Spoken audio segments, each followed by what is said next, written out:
Forensic Psychology is a podcast that provides an illuminating window into the workings of the criminal mind. Now, here's your host, Dr. Carlos. Greetings, everyone. I'm Carlos Vasquez, and I'm here to discuss a strategy called situational crime prevention. Well, this is in the hopes that we can reduce the level of burglaries that are happening in our local community. Before we talk about that, I wanted to talk a little bit about what is situational crime prevention and how does it work. Well, the situational crime prevention theory or methodology is a criminological perspective that expands the crime reduction role beyond the justice system. So you could say that it's taking a matter into your own hands in a way. Situational crime prevention, or the acronym SCP, to make this a little bit better, sees criminal law in a more restrictive sense as only part of a larger pie of anti-crime efforts.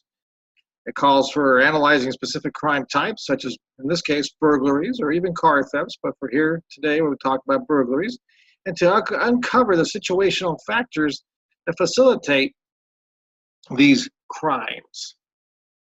Then what they do is they have intervention techniques are then devised to manipulate these related situational factors.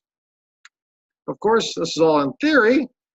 What they propose is this approach will reduce crime by making it impossible for it to be committed no matter what the offender's motivation or intent.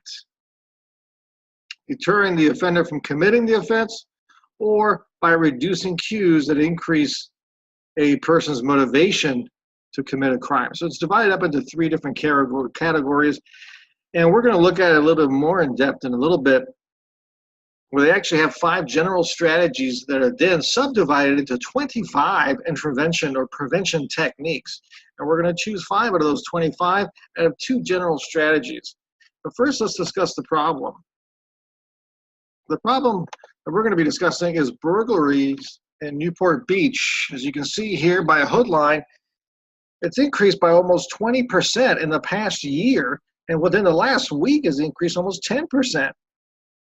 Hoodline works off of Spot Crime Data, which is a website that keeps crime data in Orange County, and one of the cities that they're focused on is Newport Beach. And we saw an increase in burglaries in particular areas, particularly Corona Del Mar. So what are the 5 general strategies we will be looking at? Well, we're going to look at increasing the effort, increasing the risks, reducing the rewards, reducing provocations, and removing excuses. We're going to be focused on really 2 of them, increasing the effort and increasing the risks for these offenders. Now, there's some simple ways to do that. And the 5 specific techniques we wanted to discuss is motion sensor lights. Motion sensor lights will increase the risk for the offender, making it more problematic for them to try to rob the house. The number 2 specific technique is lights on timers, which also increases the risks for the offender. Mind you, both 1 and 2, increasing the risks. You can look at it here. Number 1, motion sensor lights, increasing the risk, is also in another subcategory underneath increasing the risks. And it goes into taking extra precautions or assisted natural surveillance, which is the number 7 technique, and out of the 25. Lights and timers, again, same thing. It's assisting in natural surveillance. Number 3 is ensure all doors and windows are locked. This increases the effort. So this is controlling access to facilities or target hardening. Those are 1 and 2 techniques listed under increasing the effort. Number 4 is install a home security alarm, which increases the risks.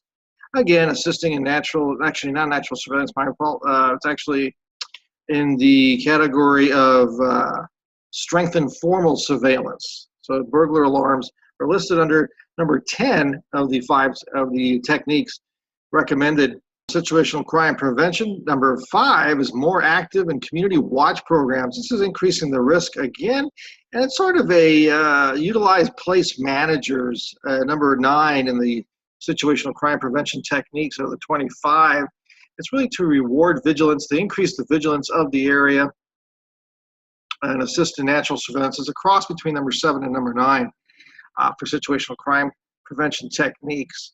And this can be involving being part of the community watch program. So it's a form of informal social control where the neighbors can watch out for each other. You alert your neighbors when you're on vacation. And then finally, I added a 6th one for a bonus, which is get a guard dog. This increases the effort again, controlling access to the facility. These are some of the techniques that you can use. Now, situational crime prevention utilizes a lot of theories in determining which interventions to use. There are a lot of interventions that you can use, and what it recommends is that you look at the empirical literature and look for interventions that work for your particular problem, or in this case, crime, for criminology. It bases a lot of its techniques on classical school and deterrence theory, which argues that offenders have agency. They're hedonistic. They look for pleasure and avoid pain. In this case, obviously, pleasure could be seeking items to sell. The offender knows what they're doing, so they have agency. It's free will. This is the classical school deterrence theory. And they do use other theories as well. Social psychology is under there. Culture is going to be involved. The economics, again, with decision-making concepts. And this is all found, and you can see the references in the last slide here. A lot of this was found in the Freilich and Newman study that was done on situational crime prevention. I can get this from the Oxford Research Encyclopedia. In conclusion, a lot of people have argued that situational crime prevention is actually atheoretical, according to Freilich and Newman, but they can actually say it's not. One of the reasons it's not is because it's actually interdisciplinary model that draws from a lot of different types of disciplines, such as not only psychology, but criminology, of course, economics, and sociology. And these different disciplines provide more strategies for effectiveness in reducing crime. Well, that concludes my presentation on situational crime prevention and trying to reduce burglaries in the Newport Beach area. Thank you very much for your time.